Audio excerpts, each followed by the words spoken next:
जर मला slip disk आहे की नाही त्याचं इन्व्हेस्टिगेशन किंवा चौकशी कशी करायची, सो त्याच्यासाठी आम्ही टेस्ट करतो.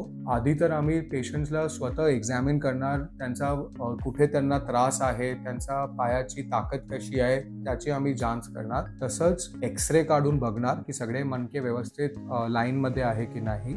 आणि जर आम्हाला डाऊट असलं ॲज अ स्पाईन सर्जन तर आम्ही MRIचा सल्ला करतो.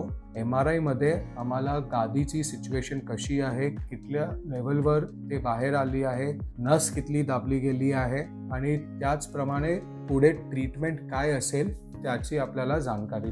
स्लिप डिस्क जर झालं तर त्याच्यासाठी ऑपरेशनच करावं लागेल काय, तर त्याचं उत्तर आहे की स्लिप डिस्क मध्ये ऑपरेशन नॉर्मली करायची गरज नसते.